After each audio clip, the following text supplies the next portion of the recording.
Brian White is here once yet again. Was there something? Once yet, indeed.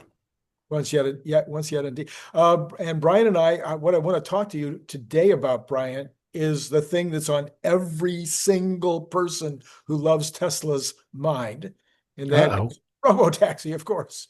Oh, You okay. thought I was Good, going to good. kid. You thought I was kidding, right? You thought I was going I to. had no idea where it was going. We do know that nobody cares about anything but Robotaxi right now. We've forgotten about Optimus, but we haven't heard anything from corporate anyway.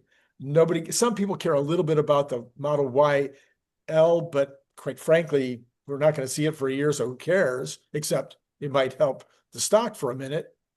If it's something, not exciting today yeah, unless you're in China or maybe one of the markets served by Shanghai, but it's going to be a while. it's going to be a while. So all everybody talks about is Robotaxi, and I know because I watch your videos, sort that you did a video the other day, and I'm wondering if you could flesh out how you're seeing the eventual explosion or how you think. I did a thing with Phil the other day, and Phil gave me the engineering perspective about why it's taking so long to get I'm sorry, the rider, out. You called him a hitchhiker in our last. Hitchhiker, the safety hitchhiker. Yep. Hitchhiker, yeah. So he talked about the reason for that is all about engineering, and the engineers just want that data and they want to get down to the last little bit and they want to figure it out while that guy is still in there. And anyway, but I think you have some theories about putting the toe in and putting the foot in and putting the leg in or something, and then how it's going to maybe. Well, anyway, you tell it. Well, you turn it all about. That's what it's all about. When I say hitchhiker, there's one thing you think of, and that's probably your thumb. That's what the safety hitchhiker uses sometimes so that's, I mean, it just makes sense. Right. What I've had people say, oh, it's a dead man switch. Oh, it's an emergency brake.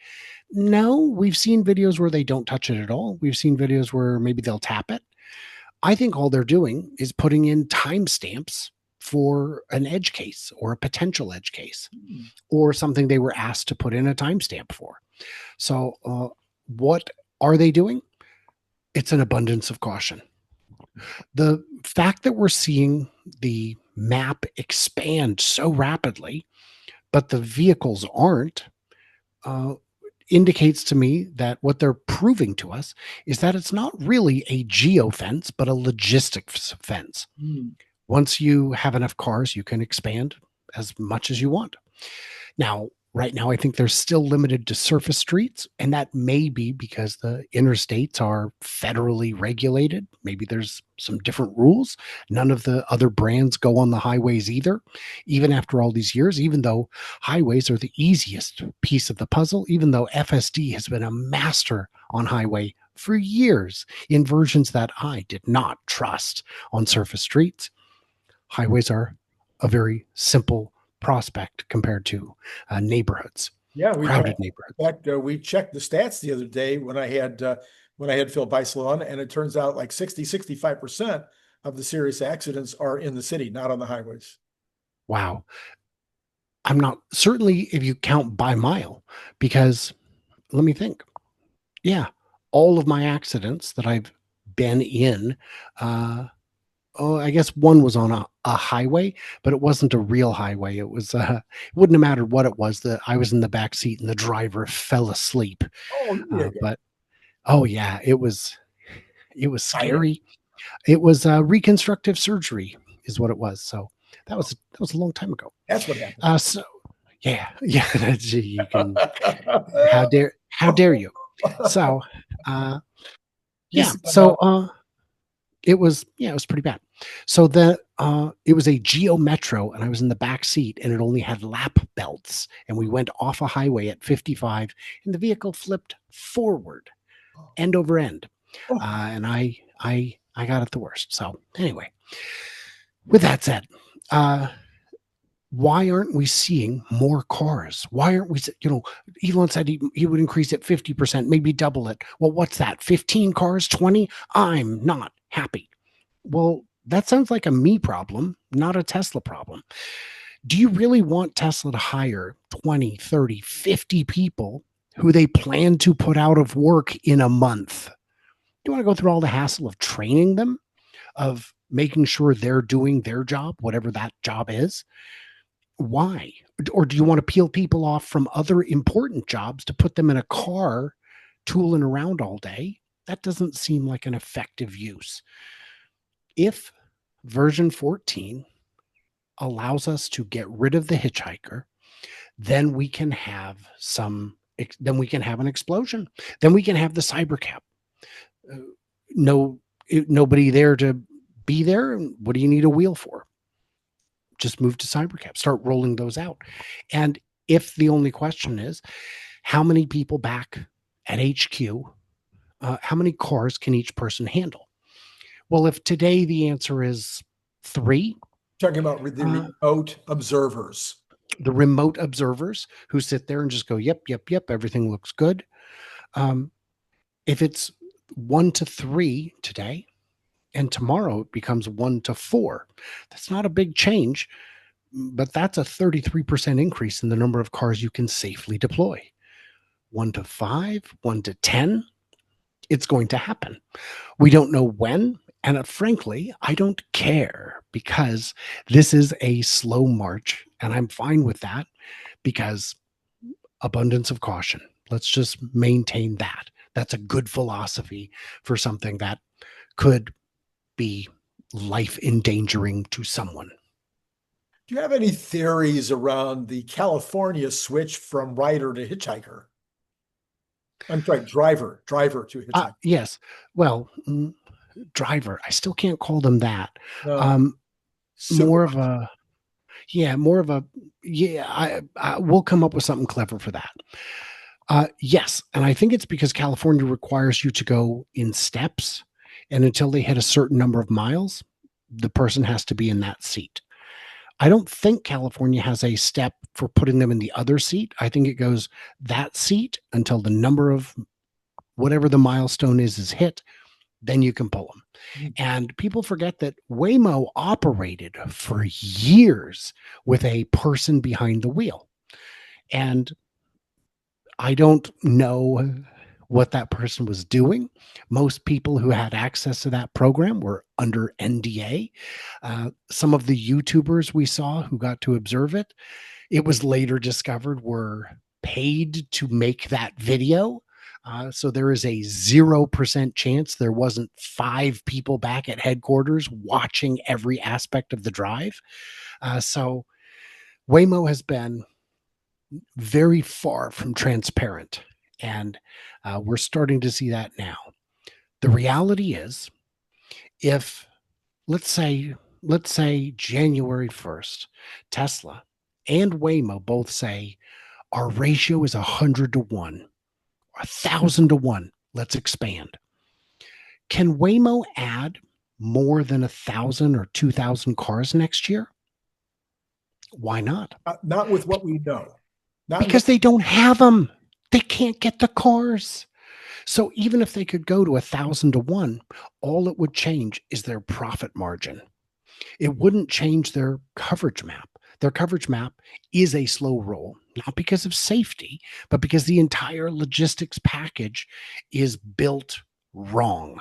They went down a dead end, and they're just hoping that maybe there's like a weird driveway at the end we can cut through, something. They don't want to stick it in reverse and change course. Now, maybe they have a separate team working on end-to-end neural nets, working on, well, we know the cars they're working on. We've seen the next 2, the Hyundai and the Zeekr. Those are steps in the wrong direction. Those cars are not going to live past 150,000 miles. You need a yellow cab. Yellow cab did not get the best gas mileage. It did not perform the best in crash tests. What it did was last 1,000,000 miles. That's all it was meant for. And it was easy to work on. That's all it was meant for. The seats were easy to replace. The floor mats were, everything. It was designed for the purpose. And Cybercab is designed for the purpose. It's the right car for the job. Even if Cybercab somehow cost as much as a Waymo car. If Waymo could make the deal of a lifetime and get their Hyundais for 20 grand and only have to put 5 grand in upfit into it, and they're at 25 grand, the Cybercab is still the better deal because it's going to be cheaper to run, it's going to be cheaper to fix, and it's going to last 3 times as long with minimal maintenance and very few parts to break. So speaking of stats, we hadn't really heard much in terms of Waymo stats, but apparently some of those stats were unearthed. I don't know whether NISTA published or just what was going on, but NISTA did publish their Waymo stats the other day. And the numbers suggested that they were having one reported accident, every 100, I think it was 35,000 miles, which I think is not as good as humans. I think it's a slightly less than the human number, which I think is 200 or 300,000 miles. But so they were having a reportable accident, which would mean the airbag went off, or there was an injury, or there was some property damage to the other vehicle. If you hit a curb, you don't need to report it unless there's a passenger. Right. If you hit a parked car or a bus or a fire truck, yeah, there was one case where the LiDAR on the roof hit the parking structure. How? That's what it's supposed to see. I don't understand. So if those are the stats, if those turn out to be true, and I'd have no reason to doubt them, if they're talking about, let's even say that they're as safe as a human, but it doesn't look like they are as safe as a human. If they're as safe as a human, then I've said for a long time, all Tesla should have to do is be as safe as Waymo. If Waymo is getting approvals to operate, then Tesla should, if they can prove they're as safe as a Waymo, they should be able to operate anywhere that Waymo is operating. That seems to be sensible. Yeah, that seems very reasonable.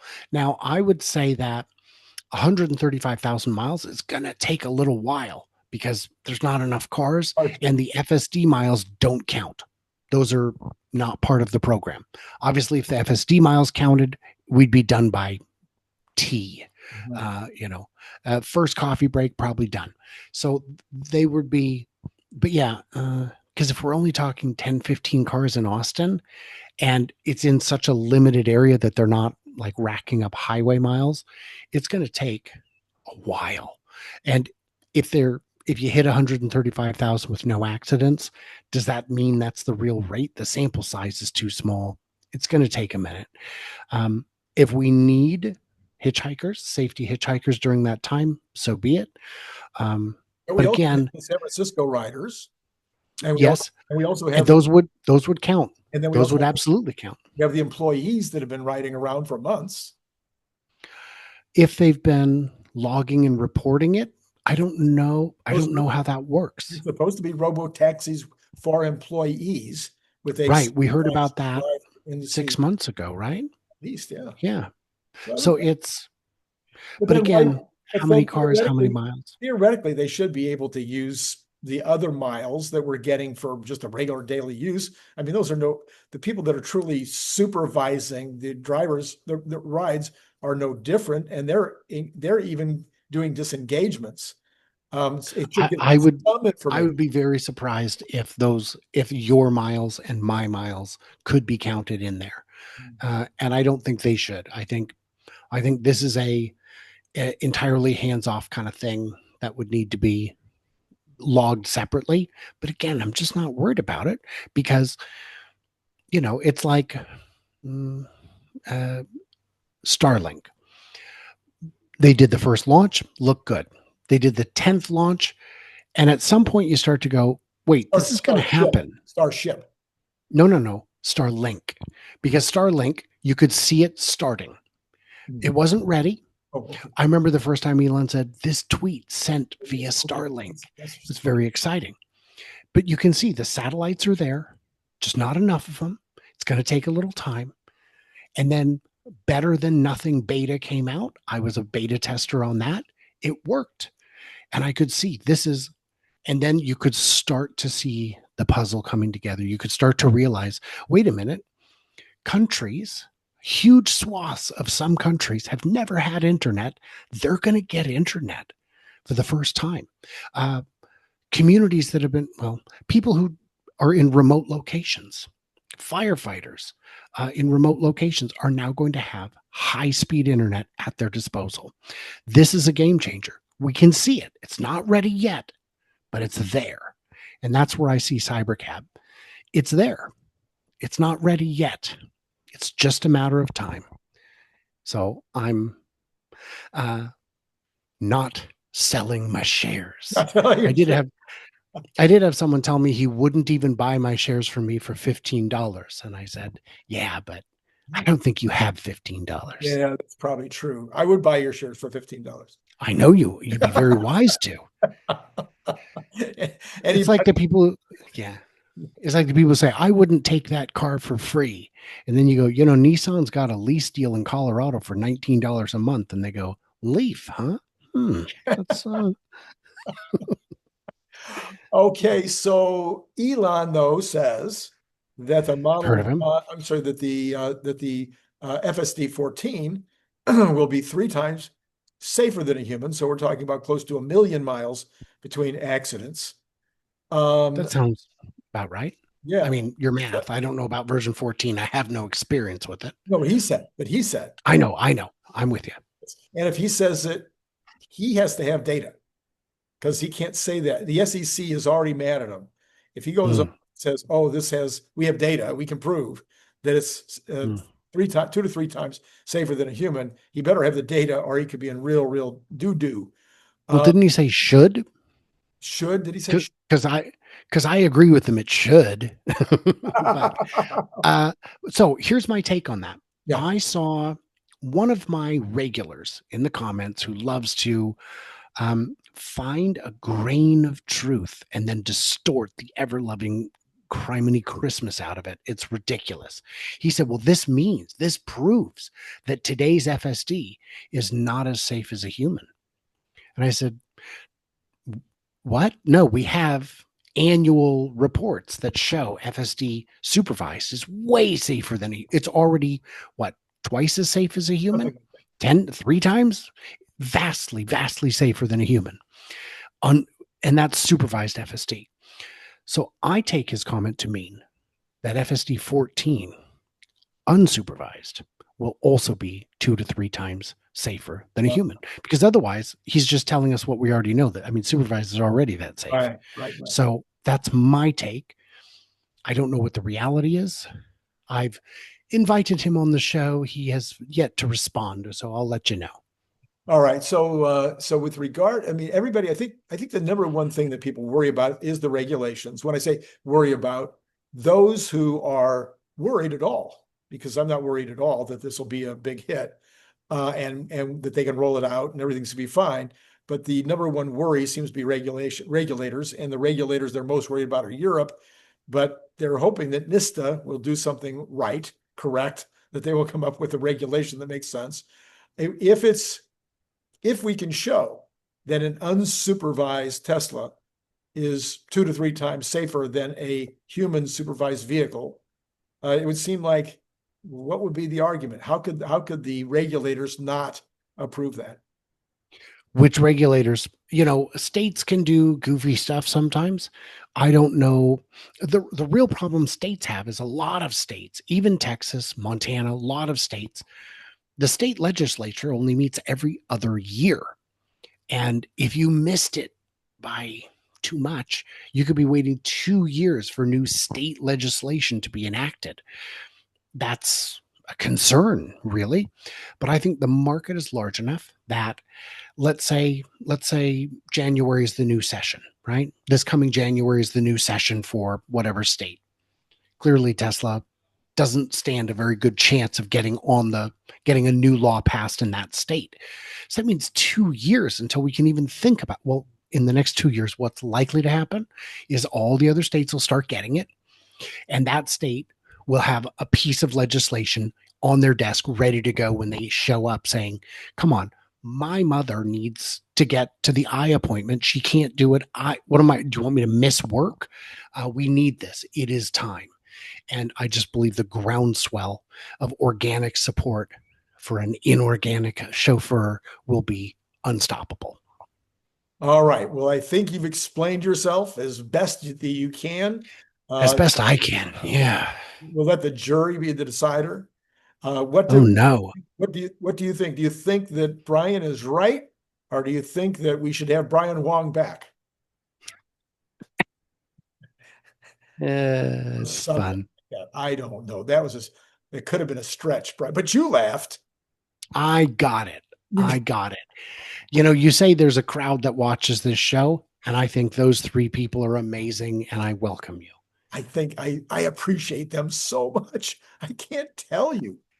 Don't tell me. Okay, I will. It's been great talking to you.